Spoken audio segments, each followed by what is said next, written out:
I don't know. I'm talking about all sorts of things, and next thing I know, I'm talking about getting rubbing tugs into. Whoa, buddy. Yeah, I read when I got your text. I read the wrong name and I just responded. You were multitasking, is what you were doing. You gotta get a multitasker. Yeah, and I said, Johnny, are you into rubbing? Or I said, are you into rubbing? And something with a D. And then I felt weird where I pee, and that was the end of the conversation. I'm pretty sure. Yeah, you said something, and then I profusely apologized to you, and I felt even more uncomfortable because you didn't respond to any of my apologies for a while. Oh no, absolutely not. No, man, I was in like the White Castle line, and it was like the end of the night. Got done closing up the coffee shop. I was like, all right, just gonna enjoy the rest of my evening here, get some White Castle, go hang out with my girlfriend for a little while, and then yeah, you got to go and ruin things for a moment. But it's fine. I'm not gonna let something like that bring me down. Well, did she see anything? Did she see the text message at all? And did she? No, she didn't see it, but she heard about it. No, she heard about it. She heard it. I mean. When you get a guy sending you a text message like that, your girlfriend needs to find out. You need to clarify that, hey, listen, I had nothing to do with this. I don't know where this is coming from. Clearly, Bob is drunk again. And, that's just kind of how things go sometimes. You know what I mean? Actually, I was sober. And was that an accident? Yeah, it was an accident. I was sober. I was at work, and I just made a mistake.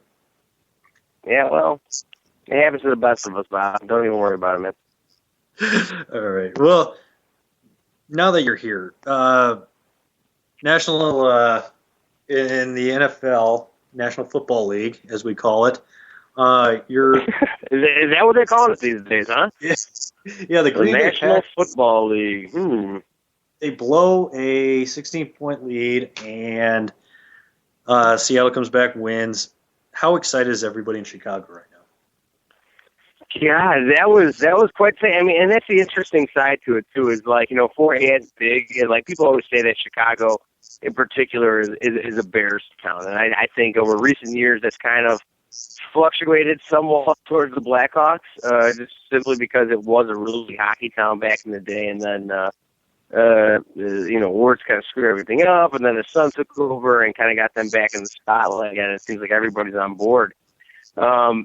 But yeah, no, that's probably the most interesting thing is, there's a lot of Packers fans out this way, and so it was kind of a mixed thing. I was at the bar shortly. I had baseball practice earlier today, so that's why I'm kind of chewed up a little bit right now. My thumb's killing me. I had this kid throwing 94, man. It's kind of just smoke in my hand. So yeah, no, dude, I'm feeling pretty beat up, and so I was like, all right, well, I'm gonna go grab a beer, and then watching most of the game at the bar. At least the second half there, and then I was like, okay, 6 minutes left. About time for me to go because the thing's about wrapped up. I go home. It takes me about 5 minutes to get home, take a shower, get out the shower, and all of a sudden there's a coin flip.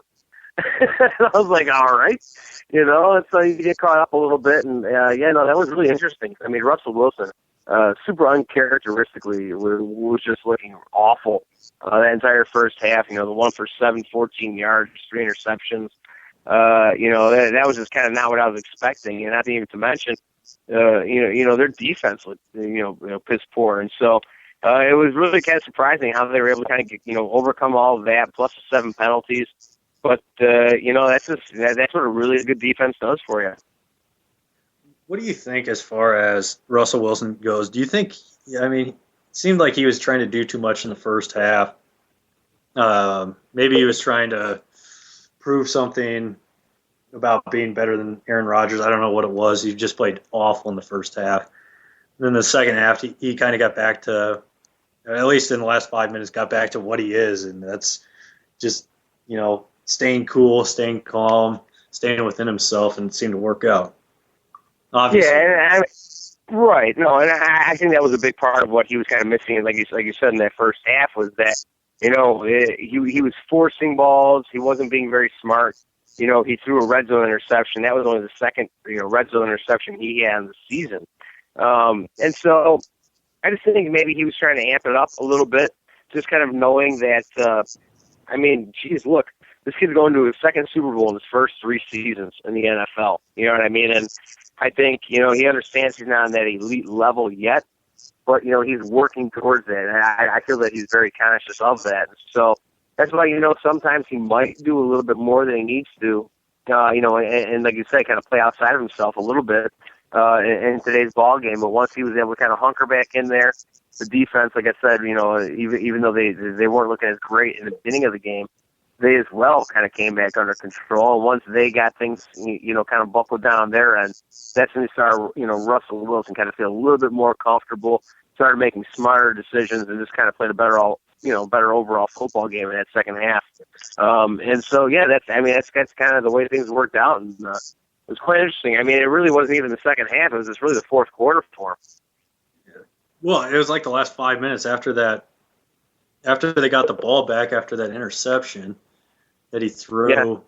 Yeah, he just, turned into a different man. Looking at the Super Bowl, I mean, it's almost kind of, this was kind of a lot of people predicted a Patriots-Seahawks Super Bowl going into the playoffs. Yeah, I was one of them. It's almost kind of disappointing that we got it.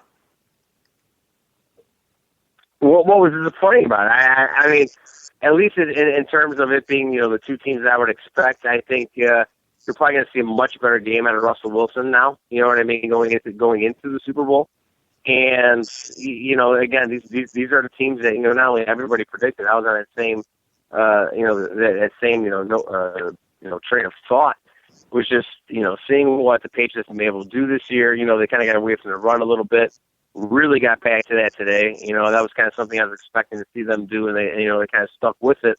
But I mean, just to think about what Belichick and Brady have done since they've been here. I mean, right now, this is the fourth in a row AFC title game that Belichick has coached. Not even to mention the 9th overall. You know what I mean? And that's just it's unbelievable. I mean, the guy's got 20 postseason wins, 3 Super Bowls. It's just when it comes down to it, it does come to experience, and look how much people look down on Brady for how long, you know what I mean? Especially when he was coming out of college and, was just able to kind of figure out a way to do it. And working with Belichick, we're able to kind of figure out and put together, the great wide receiver trio that they have. And they were kind of able to, exploit, a couple holes in the Colts defense, all because of the fact they were running the football. They got away from it for so much of that, most of the season. And, a couple times they got back to it, they found some success. It kind of opened some other things up. So, this could be dangerous moving forward, at least in terms of what the Seahawks are looking to face. Just knowing that, that Brady is still a good quarterback. Isn't it funny with Pete Carroll how, everybody, he was pretty much laughed out of town in New England. Or laughed out of the region in New England, so to speak. But then they get Belichick and they just become, this, one of the best franchises in NFL history after he leaves. And then he goes to USC, has success there, comes back to the NFL and becomes a coach that nobody thought he would be in the NFL with Seattle. Do you think this is, why isn't there any talk of him versus the Patriots now? Yeah, no, I think it's pretty interesting too. Considering, I mean, even looking with what Belichick did, when going through Cleveland, and he was just kind of known as a jerk for the most part. You know what I mean? And there wasn't a lot of people that kind of bought into his system, but much like players, as they progress and learn and evolve as players, same goes for coaches. That's kind of why I'm, excited, at least here in Chicago, seeing, John Fox coming in. It takes, to fall a couple times, and you got to fail a couple times to kind of learn on how things work and kind of how to address different situations. And I think it's something that Belichick was able to do. And that's the same thing goes with Pete Carroll right now. I mean, people don't even realize how old this guy is either. I mean, that's another thing too. You think he's a young buck, but, he's been at it for quite some time, but it seems like he found the right mix and was kind of able to make everybody work together. And from everything I understand, he's a phenomenal motivator, and so it's kind of hard taking that motivational thing from the college level and translating that to the professional level, because guys just don't buy into it as much. But it seems like he's been able to do it in Seattle. Yeah, it's weird. I think isn't he the oldest coach in the NFL, and he doesn't seem that way at all. Yeah, no, at the moment, yeah, and especially I think a lot of that has to do with the fact that he's so hands-on. You know what I mean? Such a loud character. He's always out there, always goofing around. He's on the field with his players, running back and forth, and so he doesn't really show his age whatsoever. And it's just one of those things. You know what I mean? Where I think he's had so much success at USC, people just kind of thought it was natural and seem to forget, his other field experiences at the professional level in the NFL. And so, I guess, maybe it's unfortunate he's not getting that recognition, but, just the fact that now he's taking his team to back-to-back Super Bowls, he'll catch all that recognition. Just wait. Isn't it funny with some people like Leslie Nielsen? He looked the same. He looked like he was 80 for, like 20 years. And then, at a certain point, he looked like he was 90 overnight. And then the same thing was with John O'Hurley from Seinfeld. He kind of just got old overnight, too, even though he looked the same for a very long time. Pete Carroll, he's starting to show. I mean, today, I thought he looked a little older today. That was the first time I had noticed he looked like he had aged a little bit this year. And it might have been because of the problems with, Percy Harvin and all the whole gang there. Yeah. No, man, he was fine. I don't even worry about him. He gets so excited. He doesn't look old. This guy's got white hairs and he's an old man. You know what I mean? That's some of these broads. They love that stuff. Give him a couple crow's feet, a couple gray hairs. They're all into it. As far as your prediction, well, let's go on to the AFC. Looking at the way Brady just dismantled the Colts and the way the Colts, just didn't seem ready for the moment. Andrew Luck, how many, are we looking at a Peyton Manning situation again where he has to do everything in Indianapolis because he is so good? I'm sorry? Are we looking at another Peyton Manning situation in Indianapolis where all the pressure is on Luck to do everything because the rest of the team has right, to play? Yeah. No, I'm with you on that. I mean, like, for a short period there, Manning had, a couple of years of success out of, Edger and James, but, much like the same, he might have a great offensive line, but it really comes down to running the football. They just haven't really been able to find anybody.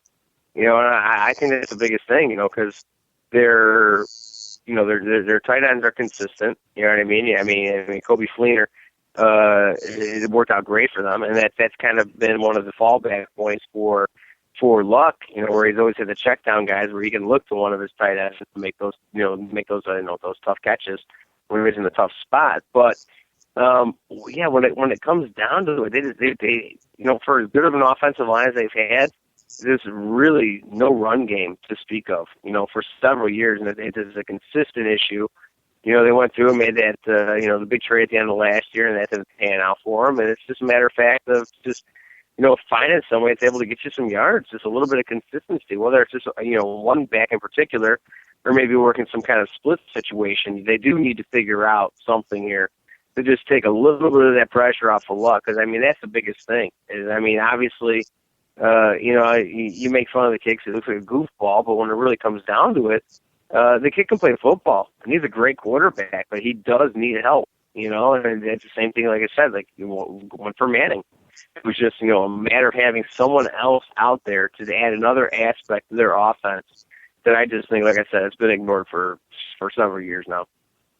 Do you think with Luck, the difference between him and Manning will be that Luck is willing to take, some risks, and, he's a little more physical, and Peyton, he's more calculated, and in those big games, you need a guy that can be a risk-taker at times and not the, calculated and trying to outsmart everybody at every step of the way. Yeah, the robot. Yeah. Yeah, what do you think on that? Oh, well, yeah, no, I mean, that'll be, we'll see how it all pans out.